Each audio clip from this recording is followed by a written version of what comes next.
What happens when one of Hollywood's most respected actors sits down for what should be a routine late-night interview, only to discover the host has an agenda that goes far beyond entertainment? The tension in Studio 6B was palpable from the moment Samuel L. Jackson walked onto the Jimmy Kimmel Live set. What started as promotional banter for his latest film quickly devolved into something much darker, something that would leave audiences questioning everything they thought they knew about late-night television. Jackson settled into the guest chair with his characteristic cool demeanor, adjusting his jacket as the audience applause died down. Kimmel, flashing his trademark grin, shuffled his note cards with an almost predatory enthusiasm. "So, Sam, can I call you Sam?"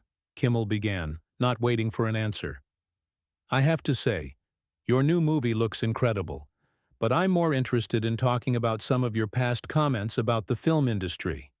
Jackson's eyebrows raised slightly, a subtle, warning sign that Kimmel either missed or chose to ignore. "Past comments? I talk about a lot of things, Jimmy. You might want to be more specific." "Well, you've been pretty vocal about diversity in Hollywood, haven't you? Some might say you've been, how do I put this delicately, playing the race card quite a bit lately." The studio audience shifted uncomfortably. This wasn't the light-hearted celebrity chat they'd expected. Jackson's jaw tightened almost imperceptibly, but his voice remained steady. "Playing the race card? That's an interesting choice of words from someone who's never had to navigate this industry as a black man." Kimmel leaned forward, his smile never wavering but his eyes growing colder. "Oh, come on, Sam. You've had an incredible career. You're one of the highest-grossing actors of all time. At what point do we stop talking about barriers and start talking about success? Success doesn't erase the barriers, Jimmy. And frankly, I'm surprised you dismissed decades of documented inequality in this industry so casually. Did your research team prepare you for this conversation, or are you just winging it?" The audience was dead silent now. Kimmel's laugh sounded forced, artificial. "My research team? Sam, I think you're taking this a little too seriously. We're just having a conversation here. Are we? Because it sounds like you're trying to minimize the experiences of every black actor who's had to fight twice as hard for half the recognition. Tell me, Jimmy, how many black writers do you have on your staff?" Kimmel's smile faltered for just a moment before snapping back into place. "I don't see how that's relevant to our discussion about your movies. It's relevant because you're sitting here questioning my perspective on an industry you've only experienced from a position of privilege. You want to talk about my movies? Let's talk about how many of them almost didn't get made because studios didn't think black-led films could be profitable. That's ancient history, Sam. Hollywood has changed." Jackson's laugh was sharp, cutting. "Ancient history?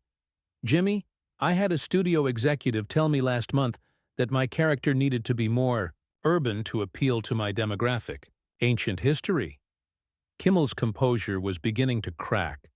The smooth, late-night host persona was giving way to something uglier.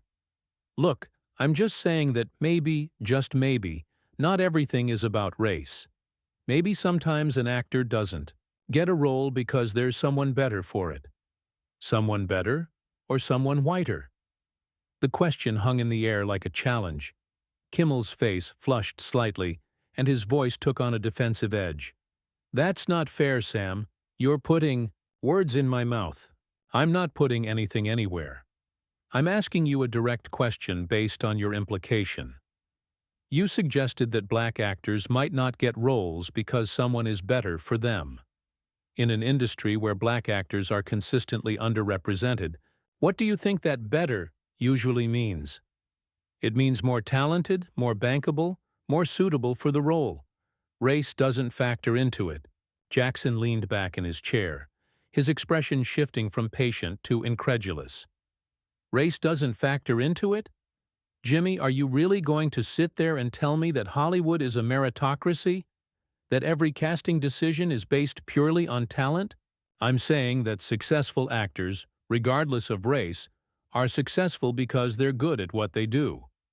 And unsuccessful actors are unsuccessful because they're not good enough? Is that your position?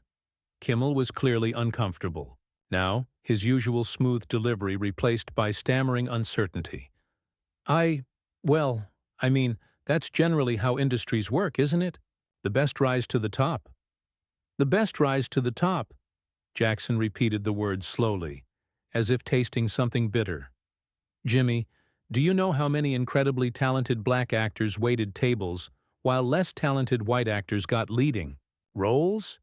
Do you know how many brilliant black directors couldn't get meetings while mediocre white directors got million-dollar budgets?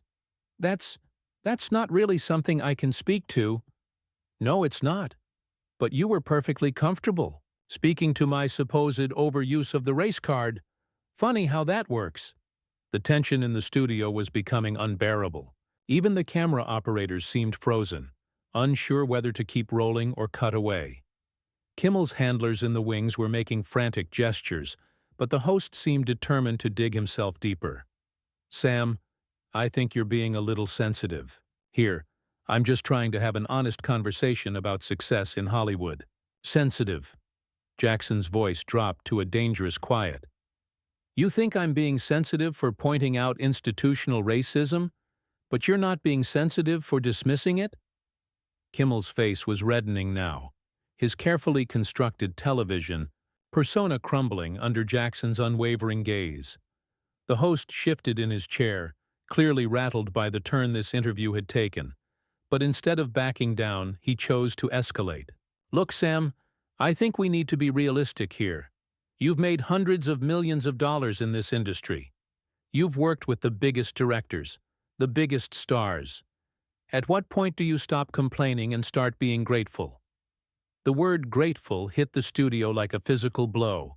Jackson's eyes narrowed, and for the first time since sitting down, his legendary composure showed real cracks. Grateful? Did you just tell me I should be grateful? I'm saying that maybe a little perspective would help. There are plenty of actors of all backgrounds who would kill for your career. Perspective. Jackson's voice was deadly quiet now. Jimmy, let me give you some perspective. Do you know what it's like to be the only black person in a room full of executives who are deciding whether your story is worth telling? Do you know what it's like to have your character's dialogue rewritten because the original was too articulate for what they expected? Kimmel waved his hand dismissively, a gesture that sent a visible shudder through Jackson. Oh, come on, that doesn't happen anymore. This isn't the 1950s. This isn't the 1950s? Jimmy, I had a director tell me last year that my character should speak more street to be authentic. Last year. Not 1952, not 1975. Last year. Maybe he was just trying to help you connect with the character better. Jackson stared at Kimmel for a long moment, and when he spoke, his voice carried decades of accumulated frustration. Connect with the character better? Jimmy, I've been acting professionally longer than you've been alive. I think I know how to connect with a character without being told to act more like a stereotype. I didn't mean it like that. How did you mean it?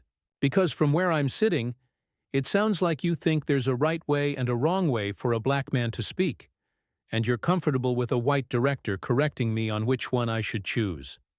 The audience was completely silent now, the tension so thick it was almost suffocating. Kimmel's producers were making increasingly frantic signals from off-stage, but their host seemed oblivious to everything except his determination to win this argument. Sam, you're twisting my words. I'm just saying that directors have a vision for their characters, and sometimes actors need to adapt to that vision. Adapt to that vision, or adapt to that bias? It's not bias, it's artistic direction. Jackson laughed, but there was no humor in it. Artistic direction, is that what we're calling it now? Tell me, Jimmy, when was the last time you were given artistic direction about how to be more authentically white? Kimmel's mouth opened and closed like a fish gasping for air. That's not the same thing, isn't it? Or is it only the same thing when you're the one being reduced to a caricature? Nobody's being reduced to anything. I think you're reading way too much into normal professional interactions. Normal professional interactions. Jackson repeated the phrase slowly. Jimmy, do you know what a normal professional interaction looks like for me?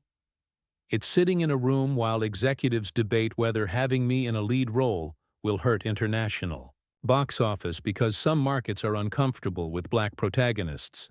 It's being told that my character needs to be the wise mentor who dies halfway through so the white hero can complete his journey. It's being offered the same three types of roles over and over again while watching less experienced white actors get the parts I could do in my sleep. Kimmel was sweating now, his makeup beginning to show under the studio lights. But you've transcended all that. You're Samuel L. Jackson. You're iconic. I'm iconic because I fought through all that, not because the industry welcomed me with open arms. And the fact that you think my success somehow invalidates the experiences of every other black actor trying to make it tells me everything I need to know about your perspective. I never said it invalidated anyone's experience. You said I should be grateful instead of complaining. You said I should stop talking about barriers because I've been successful. What do you call that? Kimmel was floundering now, his usual quick wit completely abandoning him. I call it being realistic about how the world works. How the world works for who? For you? Because the world works very differently for people who look like me, Jimmy. The fact that you can't see that, or won't acknowledge it, is exactly the problem. I acknowledge that there have been problems in the past. In the past? Jimmy, we're talking about things that happened last month, last week, yesterday. This isn't historical analysis. This is current events. Kimmel's voice was rising now, his frustration boiling over. But what do you want me to do about it? I'm just a talk show host. I didn't create Hollywood's problems. No, but you're perpetuating them right now. You're sitting here dismissing legitimate concerns about inequality as complaining. You're suggesting that success should silence criticism. You're doing exactly what the system needs you to do to keep functioning the way it always has. That's not fair. Fair? You want to talk about fair? Is it fair that I have to have this conversation every time I try to discuss the realities of working in this industry? Is it fair that pointing out discrimination gets labeled as playing the race card? Is it fair that my decades of experience get dismissed the moment I mention race? Kimmel was clearly in over his head now, but instead of gracefully retreating, he doubled down with the desperation of a drowning man. I just think that if we keep focusing on race, we'll never move past it. The words hung in the air like a lit fuse. Jackson's face went completely still, and when he spoke, his voice carried the weight of every slight, every dismissal, every patronizing comment he'd endured throughout his career. If we keep focusing on race, we'll never move past it. Jackson stood up slowly, his imposing frame casting a shadow over Kimmel's desk. Jimmy, that might be the most ignorant thing you've said tonight, and that's saying something. Kimmel shrank back in his chair, suddenly aware that he'd crossed a line he couldn't uncross. Sam, I didn't mean... You didn't mean what? That racism will disappear if we just stop talking about it? That systemic inequality will magically resolve itself if we pretend it doesn't exist? That's not naive, Jimmy. That's willfully stupid. I was just suggesting that maybe if we focus on commonalities instead of differences. Jackson's laugh was harsh, cutting through Kimmel's stammering like a blade. Commonalities? What commonalities do you and I have, Jimmy? You inherited a television show from a network that's been run by people who look like you since it was founded. I had to claw my way through an industry that told me I wasn't leading man material, wasn't bankable, wasn't relatable to mainstream audiences. Where exactly are our commonalities? We're both entertainers. We're both entertainers? Jackson's voice rose for the first time, and the raw power of it filled the studio. Jimmy, you tell jokes about celebrities and current events. I've spent 40 years creating characters, building worlds, telling stories that matter. Don't you dare reduce what I do to the same level as your monologue about whatever trending topic your writers handed you this morning. The audience was completely frozen now, watching what had become less an interview than a public dismantling. Kimmel's handlers were frantically signaling to cut to commercial, but their host seemed paralyzed. "That's not what I meant, You just what? You just thought you could invite me here and lecture me about how I should feel about my own experiences? You thought you could tell me when I should be grateful and when I should shut up? You thought you could dismiss decades of documented discrimination with your suburban white guy wisdom?" Kimmel's face was bright red now, sweat beading on his forehead despite the studio's air conditioning. "Sam, please. I think we're both getting a little heated here. Maybe we should take a step back." "A step back? Jimmy, I've been taking steps back my entire career. I've been diplomatic when I should have been angry. I've been patient when I should have been furious. I've been gracious when I should have been honest, but I'm not taking another step back tonight. I really think we should move on to talking about your movie." "My movie? You mean the one you started this conversation pretending to care about before you decided to ambush me with your amateur hour sociology?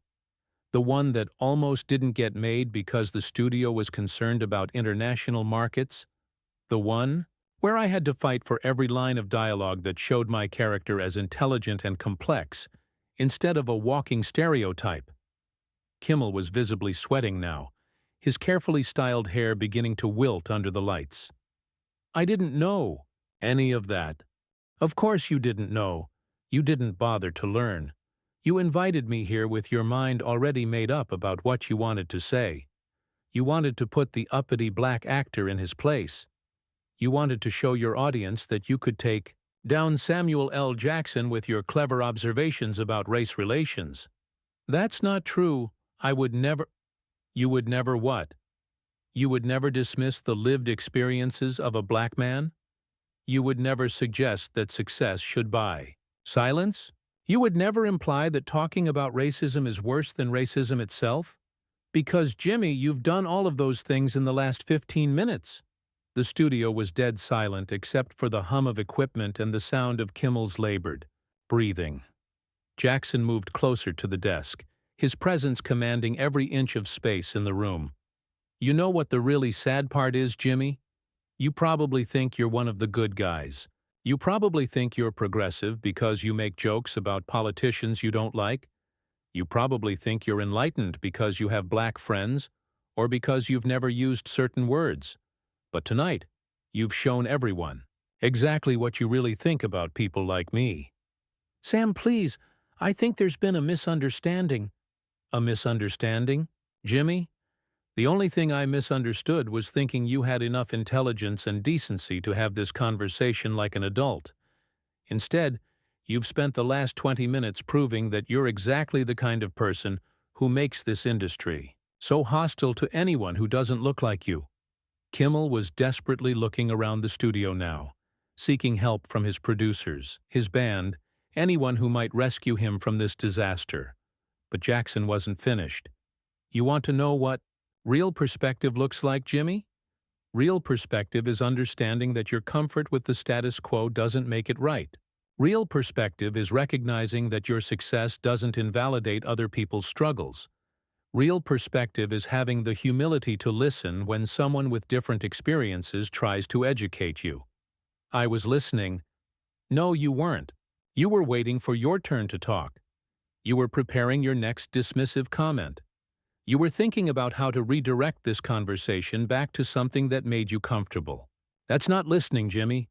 That's performing." Jackson turned toward the audience, his voice carrying clearly through the stunned silence. "Ladies and gentlemen, you've just witnessed exactly why these conversations are necessary. You've seen what happens when someone with privilege decides that other people's pain isn't worth acknowledging. You've watched a man with a platform use it to minimize and dismiss rather than understand and elevate." He turned back to Kimmel, who was now visibly shaking. "Jimmy, I came here tonight to promote a film I'm proud of. Instead, I've spent my time explaining basic concepts of human dignity to someone who should have learned them decades ago. That's not my job, and it's not my responsibility." Jackson began removing his microphone, his movements deliberate and final. "I'm done here, not because I can't handle your ignorance, but because I refuse to participate in my own diminishment for your entertainment." Kimmel finally found his voice, though it came out as barely more than a whisper. "Sam, wait. Please don't leave like this. We can work this out." Jackson paused at the edge of the stage, his hand on the curtain. "Work this out? Jimmy, there's nothing to work out. You've shown me exactly who you are, and I believe you. The question now is whether you'll learn from this moment or just tell yourself that I was the problem." With that, Samuel L. Jackson walked off the Jimmy Kimmel Live stage, leaving behind a host whose career would never recover from the 25 minutes of television that exposed the ugly truth behind his carefully crafted persona.